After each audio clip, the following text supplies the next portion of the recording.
Sa capitale, Lomé, située dans la région maritime, positionne le pays comme une plaque tournante du commerce et une importante place financière sous-régionale.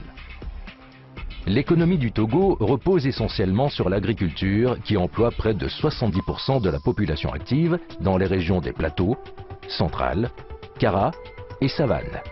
Les principales cultures d'exportation sont le coton, le café et le cacao.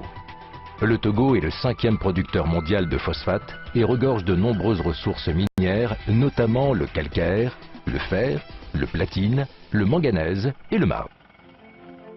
Afin de favoriser les investissements pour l'émergence de son économie, le Togo a engagé une politique de développement et d'amélioration de ses infrastructures d'énergie, de télécommunications et de transport.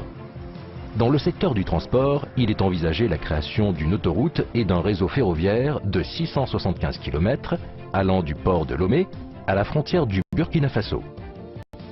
La production d'énergie et la couverture du territoire en électricité restent un enjeu majeur.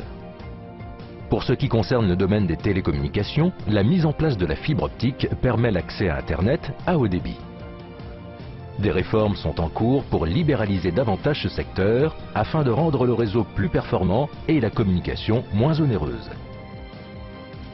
Le principal objectif du gouvernement togolais reste le développement des secteurs économiques à fort potentiel de croissance, à savoir l'industrie, les services, le tourisme et l'agriculture. Dans le domaine de l'agriculture, la mise en place d'agropoles, pôles intégrés de développement autour de l'activité agricole, favorisera la création d'une industrie agroalimentaire. La création de circuits touristiques, la construction des hôtels de moyenne et supérieure catégorie seront initiés. Il est engagé une amélioration de la gouvernance politique, institutionnelle et économique avec un renforcement de la lutte anticorruption. Enfin, le gouvernement togolais a mis la priorité sur le développement du capital humain, l'éducation, la formation professionnelle et la création d'emplois. L'objectif à terme est de réduire sensiblement le taux de chômage et d'atteindre un taux de croissance à 2 chiffres. De nombreuses raisons peuvent inciter un investisseur à placer ses capitaux dans un pays. Pour le Togo, nous voudrions mettre en exergue à l'est par le Bénin et à l'ouest par le Ghana. Le Togo est reconnu par la grande diversité et la beauté de ses paysages, sa côte de sable fin bordée de cocotiers au sud, de collines, de vallées verdoyantes et de petites montagnes dans le centre du pays. L'altitude maximale est le mont Agou qui culmine à 986 mètres. Si le français est bien la langue officielle, les 2 langues nationales sont l'Ewe dans le sud et le Kabylie dans le nord du pays qui compte près d'une 50aine de tribus. L'économie du Togo repose essentiellement sur la culture vivrière qui représente 65% des travailleurs. Le reste de la main-d'œuvre vit de la culture du cacao, du café, du coton, mais surtout des mines de phosphate, dont il est le 5e producteur mondial de phosphate. À l'instar de nombreux pays africains, le Togo, qui fait partie de la communauté économique des États de l'Afrique. Première raison, la stabilité. Le Togo est un pays de paix et de stabilité, offrant ainsi à tout investisseur une quiétude personnelle et à ses capitaux investis une sécurité. Deuxième raison, la situation géographique. Le Togo offre, de par sa position géographique stratégique et grâce à ses infrastructures, un cadre idéal pour le développement industriel et les échanges commerciaux avec la sous-région ouest africaine, CEDEAO, l'Europe et l'Amérique du Nord. La côte maritime sécurisée du Togo est la porte océane des pays du Sahel, ne possédant pas de façade maritime. Troisième raison, les infrastructures portuaires et aéroportuaires. Moteur du développement économique du Togo, le port autonome de Lomé possède des atouts indiscutables. Avec une profondeur de plus de 16 mètres, inégalée sur toute la côte de l'Afrique de l'Ouest, le port de Lomé a l'avantage d'accueillir les navires à fort tonnage 24 heures sur 24 et 7 jours sur 7. Il offre également une position très stratégique pour les plus grandes compagnies maritimes internationales, soucieuses d'atteindre rapidement un grand nombre de capitales ouest-africaines. Le port de Lomé représente non seulement le principal canal des échanges du pays avec l'extérieur, mais il contribue également au développement des économies des pays sans littoral, tels que le Burkina Faso, le Niger et le Mali, confirmant ainsi sa vocation historique d'outil d'intégration sous-régionale.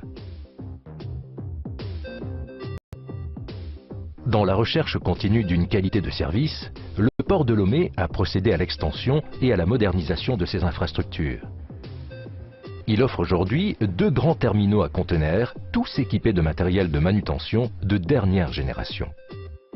Une darse de 16,60 m de profondeur et 1050 mètres de longueur.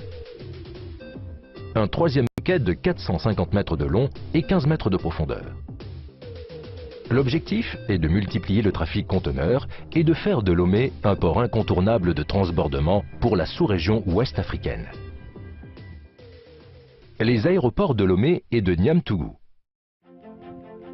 Le Togo dispose de 2 aéroports internationaux. L'un à Niamtougou, dans le nord, et l'autre à Lomé. Le nouveau terminal de Lomé dispose de 21 000 m². De par la qualité de ses prestations, il est l'un des aéroports les plus utilisés de l'Afrique de l'Ouest. Son nouvel hangar cargo peut traiter annuellement 50 000 tonnes de marchandises, transporter environ 1,5 million de passagers et accueillir des avions gros porteurs. Avec Askai, compagnie aérienne panafricaine, créée pour relier les capitales africaines, sans la nécessité de transiter par l'Europe, Lomé est à 1 heure des pays de la CEDEAO. Nous avons la chance, nous avons l'honneur d'être responsables des institutions les plus importantes de notre pays. Le peuple nous a confié la présidence, le peuple nous a donné une majorité à l'Assemblée nationale. Au moment où nous allons engager les travaux, je vous invite à faire preuve de responsabilité, de sérieux, parce que une bonne partie des solutions se trouvent au sein de notre parti.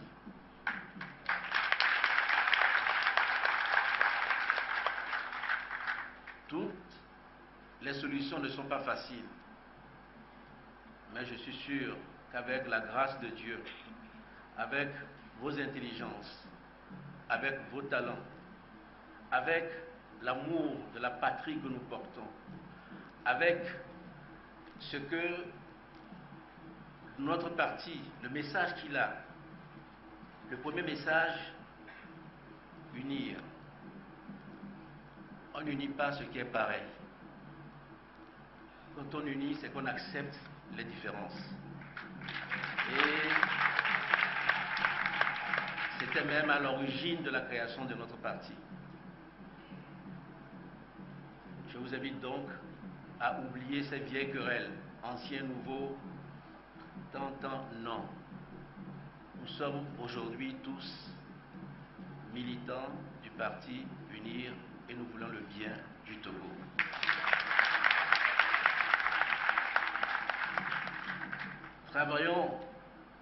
Travaillez pour que nous puissions nous doter d'une bonne organisation, de bons organes et que nous soyons efficaces au service de notre pays, au service du Togo. Pour nous, c'est ce qui compte le plus.